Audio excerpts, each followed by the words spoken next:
वाजपेयी ने आज से करीब 33 वर्ष पहले आडवाणी की ओर मुखातिब होते हुए तो कल से लेकर आज तक किसी भी वरिष्ठ पत्रकार को ना इस विषय पे लेख लिखते ना इस विषय पे बात करते सुना, मगर ये एक बड़ा फैक्टर है जो मेरे जहन में आया है, जो कंप्लीटली मिसिंग आउट है।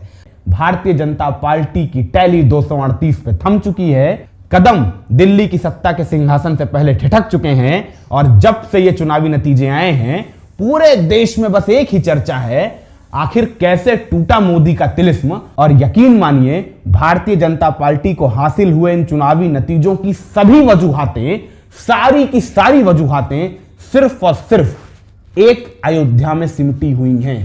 एक एक कर बिंदुवार समझते चलते हैं भारतीय जनता पार्टी को अयोध्या में मिले जनादेश की वजह, और फिर उसी के सहारे समझेंगे देश के भीतर के नए चुनावी नतीजों के नए मायने। तो अयोध्या के भीतर भारतीय जनता पार्टी के साथ सबसे बड़ा खेल किया खुद भारतीय जनता पार्टी के आला कमान ने, जब सिटिंग एमपी लल्लू सिंह को रिपीट थर्ड टाइम टिकट दिया गया। अगर आप local Bharatiya Janata party cadre के इनपुट को देखेंगे, भारतीय जनता पार्टी की प्रदेश कार्य समिति के इनपुट को देखेंगे, तो साफ तौर से मैसेज दिए गए थे आला कमान को कि सिटिंग एमपी लल्लू सिंह के खिलाफ न सिर्फ एंटी इनकम्बेंसी जनता के भीतर है, बल्कि कार्यकर्ताओं के एक बड़े तबके में उनको लेकर नाराजगी है, उनकी उपस्थिति को लेकर नाराजगी है। और लगातार 10 बरस तक एमपी रहना और फिर उसके पीछे 25 बरस तक विधायक रहने की वजह से लोकल लेवल पे भारतीय जनता पार्टी कैडर के भीतर नए विकल्पों को लेकर उत्कंठा साफ नजर आ रही थी। मगर इसके बावजूद भारतीय जनता पार्टी आला कमान ने repeat third time Lallu Singh को टिकट दिया, जिससे कार्यकर्ताओं में नाराजगी बढ़ी। जनता के बीच नए चेहरे को लेकर जो एक फ्रेशनेस का एलिमेंट आता वो भी नहीं आया, और बीते 35 बरस से करीब करीब सत्ता में लल्लू सिंह को देखने की वजह से एक बोरिंग लेगेसी इफेक्ट आया, जिसका असर आपको साफ तौर से चुनावी नतीजों में देखने को मिला।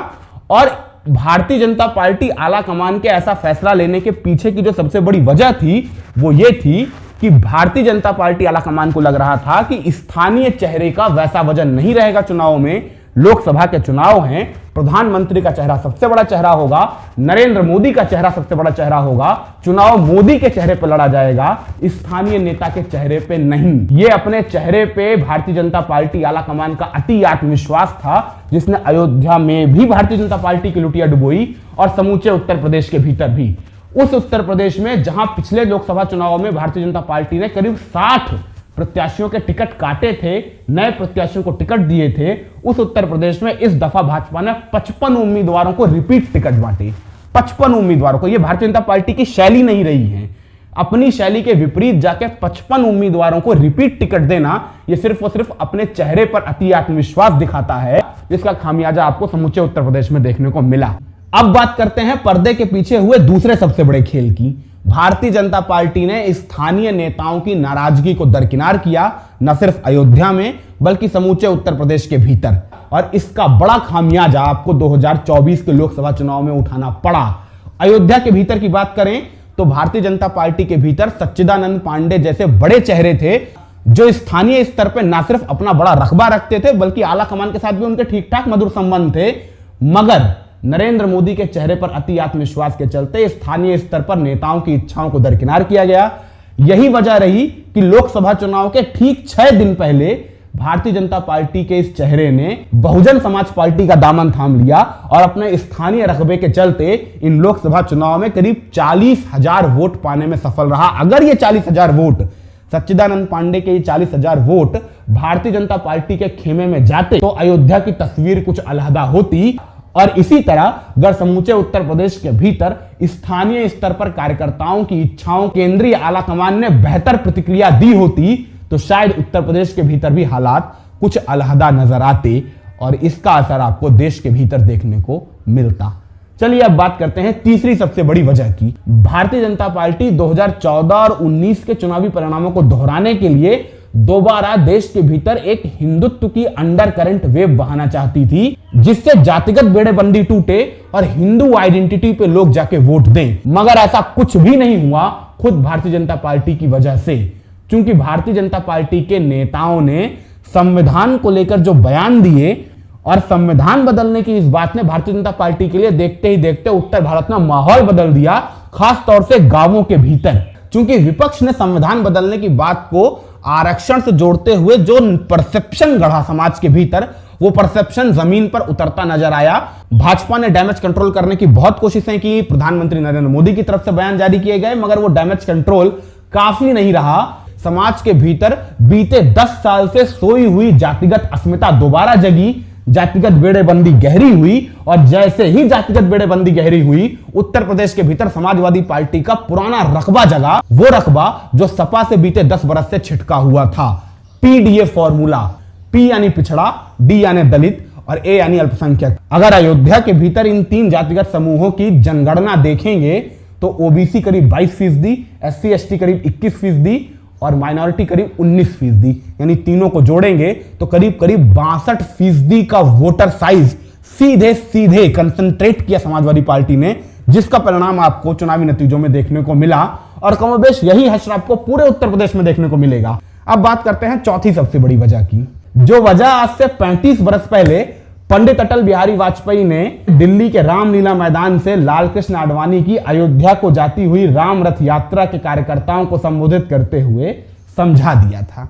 वाजपेयी ने आज से करीब 33 बरस पहले आडवाणी की ओर मुखातिब होते हुए सार्वजनिक मंच से कहा था, ध्यान रखिएगा आप अयोध्या जा रहे हैं। अयोध्या यानी वो सरजमी जहां कभी युद्ध नहीं हुआ, जहां सांप्रदायिक तनाव की कोई जगह नहीं है, जहां सांप्रदायिक झगड़े कभी स्थान नहीं पाते हैं। और अयोध्या की यही तासीर है। इसकी वानगी आपको 1993 के विधानसभा चुनाव भी दे देते हैं, जब 6 दिसंबर 1992 को हुए बाबरी विध्वंस के ठीक बाद अयोध्या की जनता ने भारतीय जनता पार्टी को चुनावी समर से नकार दिया था। और 2024 के लोकसभा चुनाव में समूची भारतीय जनता पार्टी ने जो अति आक्रामक रुख अख्तियार किया हिंदुत्व को लेके, इस दांव ने भारतीय जनता पार्टी को फायदा पहुंचाने के बजाय जबरदस्त बैकफायर करके दिखाया, जिसका नतीजा आपको चुनावी परिणामों में साफ तौर से देखने को मिल रहा है। यानी एक तरह से आप समझ सकते हैं कि अयोध्या की जनता ने और समूची उत्तर प्रदेश की जनता ने भारतीय जनता पार्टी आलाकमान को यह संदेश दिया है कि हिंदू मुस्लिम की राजनीति ना करें तो बेहतर होगा।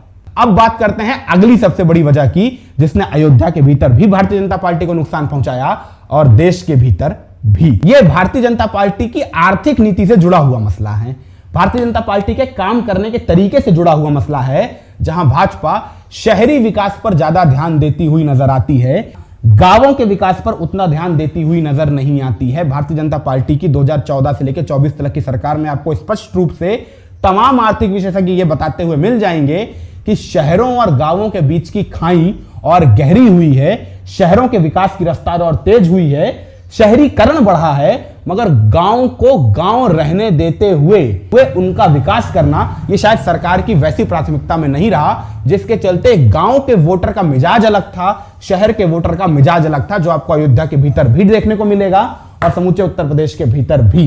अयोध्या सदर की बात करेंगे, जिले की बात करेंगे तो निश्चित रूप से भारतीय जनता पार्टी के लिए फायदे का सौदा रहा, मगर गांवों के भीतर विकास की वैसी परियोजनाएं ना देखने की वजह से, वैसा विकास ना देखने की वजह से, सुनवाई ना होने की वजह से, नेतृत्व का ध्यान ना होने की वजह से गांवों के वोटर्स में भारतीय जनता पार्टी को लेकर नाराजगी साफ तौर से देखने को मिली। और इसी नाराजगी को लुभाया अखिलेश यादव के उम्मीदवार अवधेश प्रसाद ने, जिन्होंने सदर के भीतर कैंपेनिंग करने के बजाय गांव के भीतर कैंपेनिंग पे ध्यान दिया और अयोध्या के इर्द गिर्द बसे गांवों ने भारतीय जनता पार्टी की लुटिया डुबो दी। और आप कमोबेश यही है समूचे उत्तर प्रदेश में देखेंगे, जहां समाजवादी पार्टी दोबारा मुलायम सिंह यादव के दौर में गई, यानी गांव की पगडंडी की पार्टी बनी। आप जो जनादेश समाजवादी पार्टी और कांग्रेस के पक्ष में देख रहे हैं उत्तर प्रदेश के भीतर, इसके पीछे गांव की जनता है। आप अगर वोटिंग ट्रेंड पलट के देख लेंगे तो आपको साफ तौर से नजर आएगा शहरों और गांवों के बीच वोटिंग पैटर्न को लेकर कितना बड़ा विभेद है। और यह भारतीय जनता पार्टी की नीति को लेकर उपजा सवाल है